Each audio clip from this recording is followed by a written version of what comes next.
Genghis Khan एक बहुत क्रूर और कुशल मंगोलियाई सम्राट था, जिसने अपनी युद्ध कुशलता से सन 1206 से 1227 के बीच एशिया और यूरोप के एक बड़े हिस्से को जीत लिया था।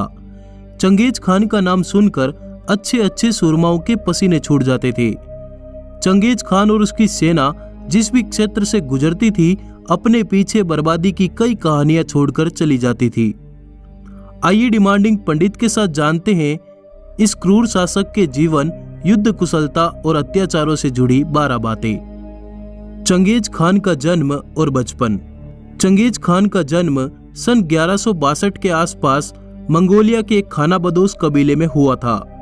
चंगेज खान का पिता यंगुसी बगातुर उनके कबीले का सरदार हुआ करता था। जब चंगेज खान मात्र 10 वर्ष का था तो उसके पिता का देहांत हो गया और अपनी पत्नी और 7 बच्चों को अनाथ छोड़कर उसका पिता दुनिया से चला गया। अनाथ होने के बाद भी चंगेज खान मेहनत करता चला गया और बढ़ता चला गया। कबीले के सरदार का पुत्र होने की वजह से ही वो बचपन से युद्ध की बारीकियां सीखता रहा।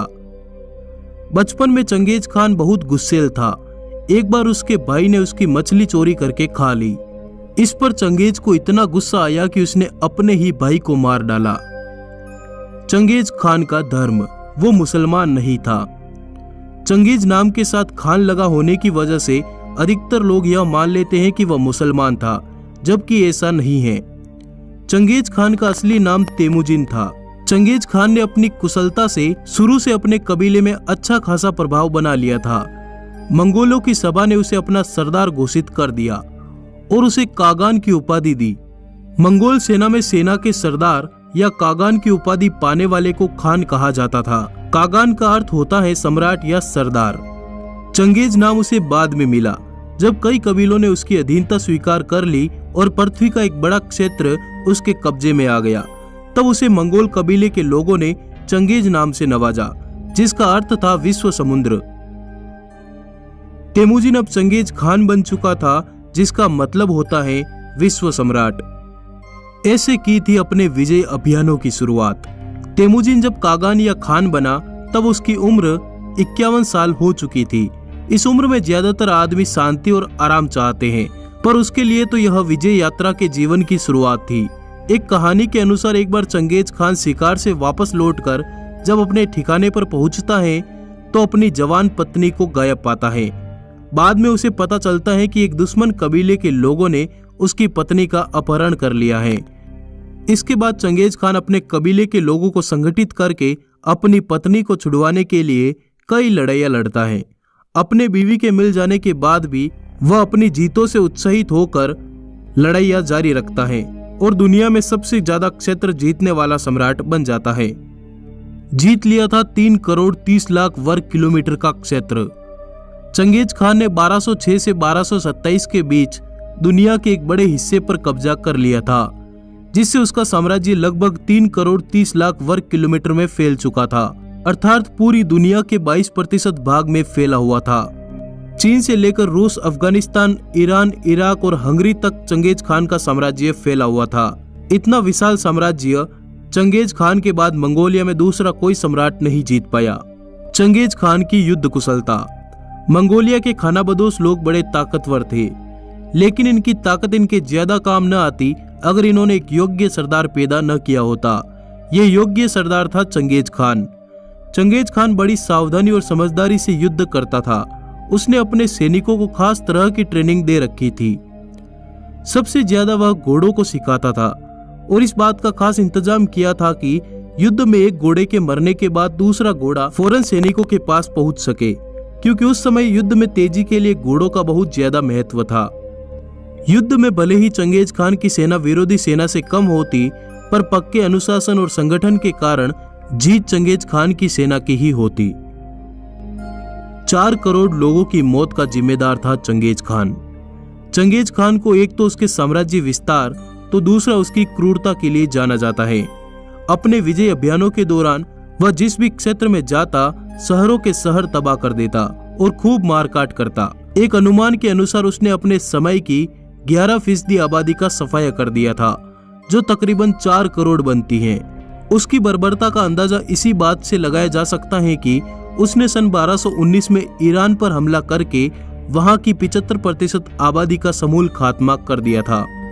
उज्बेकिस्तान के बड़े शहर बुखारा और राजधानी समरकंद पूरी तरह जलाकर राख कर दिए।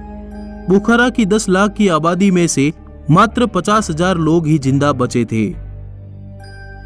इतिहासकारों के अनुसार चंगेज खान के हमले के समय जितनी आबादी पूरे ईरान की थी, उतनी आबादी वापस होने में 750 साल का लंबा समय लग गया। चंगेज खान ने जब चीन की दीवार को भेदकर चीन की राजधानी बीजिंग पर कब्जा किया, उसके बाद उसने चीन के कई शहरों को उजाड़ दिया, हजारों लाखों लाशों के ढेर लगा दिए। इन बातों से आप अंदाजा लगा सकते हैं कि चंगेज खान कितना क्रूर और निर्दयी था। चंगेज खान भारत आते आते लौट गया।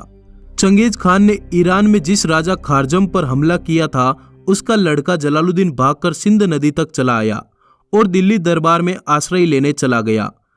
उधर दिल्ली के सुल्तान इल्तुतमिश ने चंगेज खान के डर से जलालुद्दीन को आश्रय देने से साफ मना कर दिया। पहले चंगेज खान की योजना थी कि वह भारत को रोंदते हुए भारत के बीच में से गुजरे और असम के रास्ते मंगोलिया लौट जाए, पर दिल्ली के सुल्तान इल्तुतमिश के हार मानने के बाद और बीमारी के कारण वह वापस लौट गया। इस तरह उत्तर भारत एक संभावित और भयानक बर्बादी से बच गया। वासना का भूखा था चंगेज खान। चंगेज खान जिस भी क्षेत्र को जीतता था, उसके पराजित योद्धाओं की पत्नियों और बेटियों की नंगी परेड करवाता था।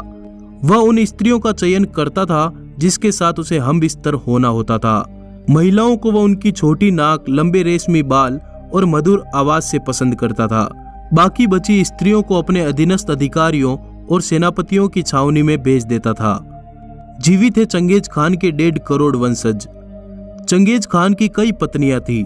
इतिहासकारों के अनुसार चंगेज खान हजारों का नहीं तो कम से कम सैकड़ों बच्चों का बाप था। रूस की एक अकेडमी ने मंगोलिया के सीमाई क्षेत्र में रहने वाली जनसंख्या के टिश्यूओं के नमूनों की जांच में पाया कि आज भी चंगेज खान के 1 करोड़ 60 लाख पुरुष वंशज जीवित हैं। अगर महिला वंशजों को भी साथ में जोड़ लिया जाए तो यह संख्या दुगुनी हो जाएगी। इसका मतलब है कि पृथ्वी पर 3 करोड़ लोग ऐसे हैं जिनके दादा के दादा के दादा और नानी की नानी की नानी का पिता चंगेज खान था। चंगेज खान का धार्मिक दृष्टिकोण। धार्मिक मामलों में चंगेज खान बड़ा दयालु था। वह सभी धर्मों का सम्मान करता था।